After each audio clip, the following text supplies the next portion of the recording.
With summer coming to a close here in a few weeks, I figured what better way to kick off the fall shindigs than to check out three very scary true summer night horror stories. It's a very odd title. Three very scary true summers night horror. Three very scary chocolate chunk cookies. Boom! So that's what we're doing. Make sure to like and subscribe for more fall stuff. Yeah. My name is Chris. This happened years ago, and it's something I actually forgot about until recently. I was 17 that summer, working night. I'll be back. I'm thirsty. I'm not.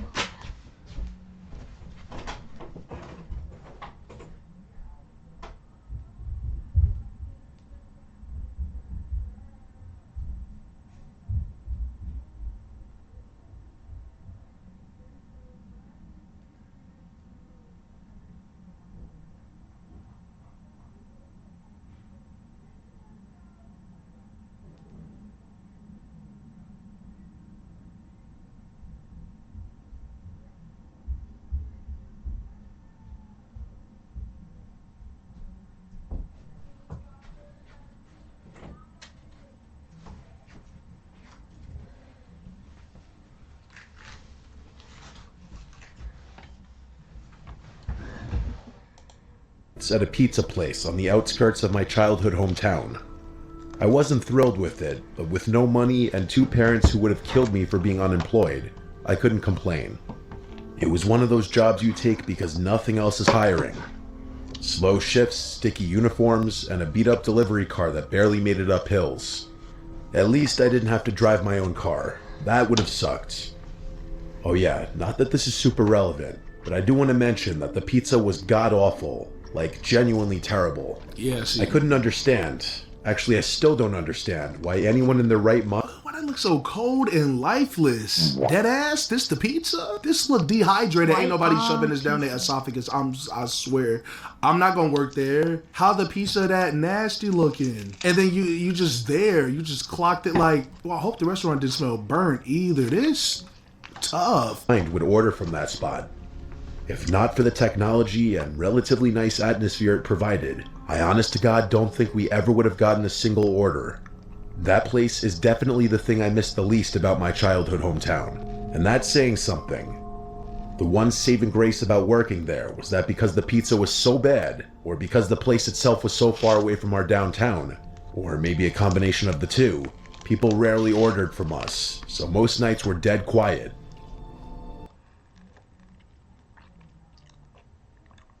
Why am I so addicted to Heartopia? It's all because this game is ridiculously free.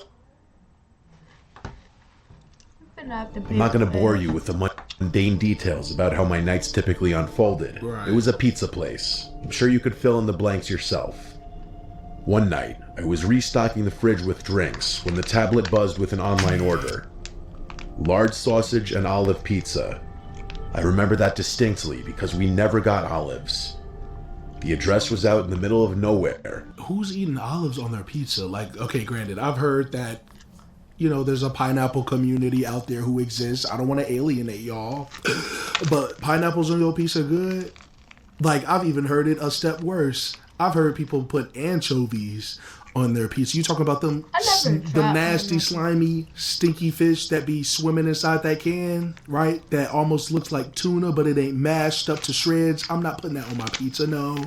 It's either cheese, sausage, or pepperoni, or maybe a combination, minus the mushrooms, because I'm personally not a mushroom guy. Ain't nobody putting them rancid objects on their I'm not gonna lie, because, like, why eat pizza then? Past the edge of our delivery zone, and I remember getting ready to reject it out of habit. But before I could, my manager, this 30-something guy named Russell, who mostly sat in the back scrolling through Reddit, looked over and told me to take it, saying we hadn't had a single run in over an hour.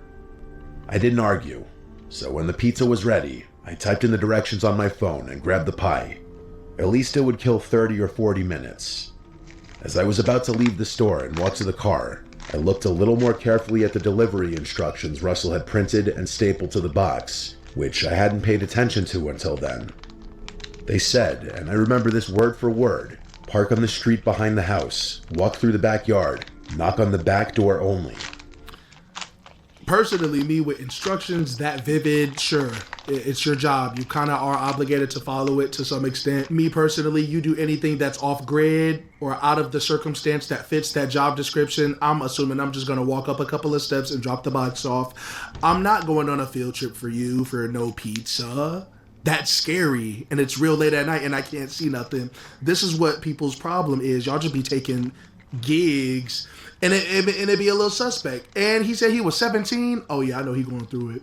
GG's like, bro. That caught my attention a bit, but my 17-year-old brain thought of several rational reasons why someone might not want me to use the front door. Yo. Maybe they didn't want to wake an old person or a young child in the house. Maybe the front door of their house was being renovated. Maybe they wanted to hide the delivery from a parent or spouse. It really could have been any number of things. Plus, all I could think about was how slow the night was, and how much longer it was going to feel if I sat around folding boxes. So I just decided to do my job. But the second I stepped outside, I started having second thoughts. It was one of those summer nights that felt like... I'm not gonna lie. Listen. The second you have a gut feeling, a second guess, a further thought that isn't just a tunnel vision on the main objective, don't do it. That personally to me is called intuition. Like if something's happening to where not even your mind is fully recollecting the fact that you feel you don't want to do something, but you like your body physically is giving you signs or a pushback to not do it, don't do it. If it's already that late at night and y'all already barely getting orders because the pizza nasty as I don't know what, I personally just wouldn't do it. I just would be too scared, right? Sure, I'll get in trouble. I just don't want to do it. But again, this is different. He was kind of working within the realm to where like he kind of didn't have too many options here. Plus he said he was killing time. But still, I would have chickened out. Ain't nobody doing that. And you're not going to force me to either. Not under this job description, no. Y'all got to start saying no and speak up for yourself, bro. Like walking through soup, hot, humid, and completely still. Like even the air was stuck in some kind of invisible jelly. I don't know if this will make sense, but there's the stale, sour smell you get when it's really humid and still out. Oh. Sort of like old plastic and sun-baked dirt. That's what it smelled like out there. I hate that smell more than anything, but it was unavoidable. I had the windows down for maybe 2 minutes before giving up and blasting the AC. The delivery address wasn't in the direction of downtown. It was actually in the exact opposite direction, even though the pizza place itself was already kind of in the middle of nowhere. The drive was supposed to take just over 25 minutes, but it felt longer because of how empty the roads were. I'm definitely exaggerating a bit. It's not like there were no houses for miles, but it was much less dense the further I drove. When I finally got to the address, I realized I was coming up behind the house. The GPS had routed me along the skinny little side street that ran parallel to a set of backyards. There weren't any street lights, and the houses didn't have back porch lights either.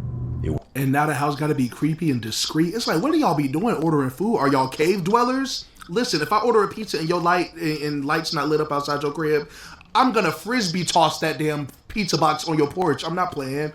Hey, listen, me personally, again, hello, this is my channel. Yes, this is why I have these types of analysis. If it's my job as a 17-year-old to drop off pizza by myself and I don't know where the hell I'm at, I'm only gonna go so far. I'm not gonna follow the store's code to the T. Ain't nobody even here monitoring me. So for my safety, I, again, personally, because I'm weird, I'm gonna just frisbee toss the box. If the pizza get destroyed, oh well, it's already nasty and soggy. Cry all you want, but you're not being considerate of the customers. But what if the customers complain about the pizza not showing up in the right condition?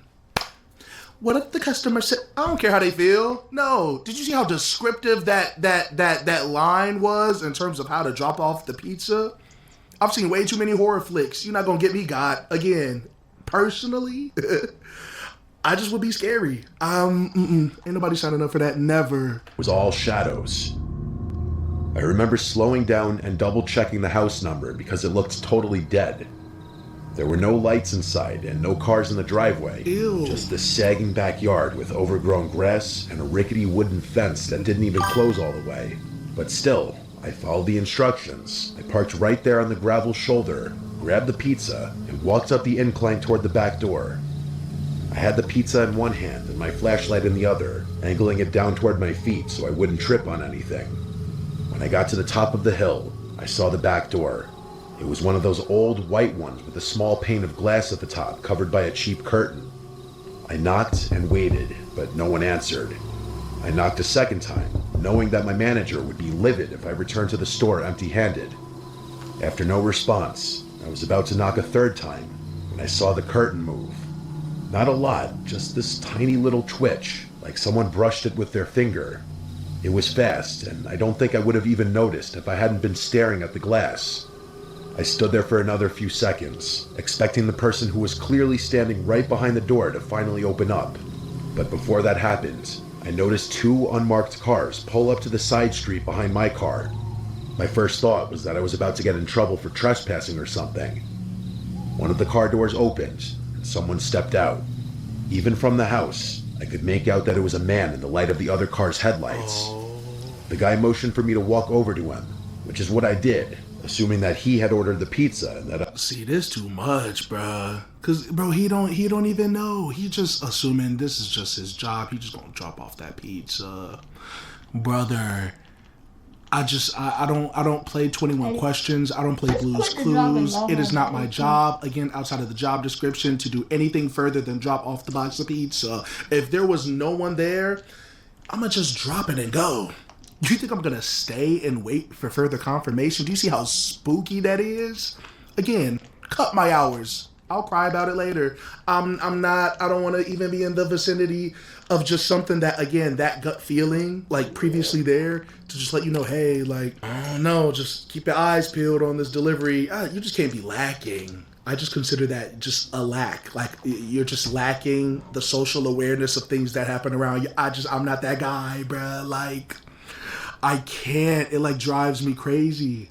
And this is no trope to say, like, thinking the way that I think is a right or wrong way to go about anything. It just is. This is just me simply sharing my experience, per se. I'm not putting pressures for anyone to live up to that. But it's just, again, I'm weird. Hello. I'm not doing that, no. You're not going to convince me to do it. I will launch a pizza and go back to the store and kill more hours. The house looked too suspect. I'm not... y'all thought this was paranormal activity? I'm not an investigator. No. I had beaten him home from work or something. But as I got closer, I realized he was flashing me something in his hand. It was a badge. The guy was an undercover police officer, which I was able to ascertain because he wasn't wearing a uniform, just normal clothes. As soon as I got within a certain distance of him, he told me to head back to my car and wait there. That was it. That's all he said. So I did. Huh? I backed away slowly, climbed into the delivery car, and sat there watching. That's when I realized there weren't just two officers. There were 5, maybe more. All of them had flashlights, but none of them said a word. They moved stealthily, circling the house like they were trying not to be seen. Not one of them knocked or announced their presence, which I found strange. It was a pretty bizarre sight. I remember one of the officers reaching for the back door handle, the same one I had just knocked on, and gently trying it. When it didn't open, he just nodded at one of the other guys and backed off. It felt like I was watching something I wasn't supposed to see. Probably I guess not. I was. Eventually, the first officer came back to my car and crouched beside the window. I rolled it down, and he looked over the pizza box on the passenger seat and let out this short sigh. He was relatively vague with what he told me, but he didn't seem like a tool, just that he was trying not to say too much. Basically, he said that there was an ongoing investigation involving that property, and that he, along with the rest of the officers, were staking it out.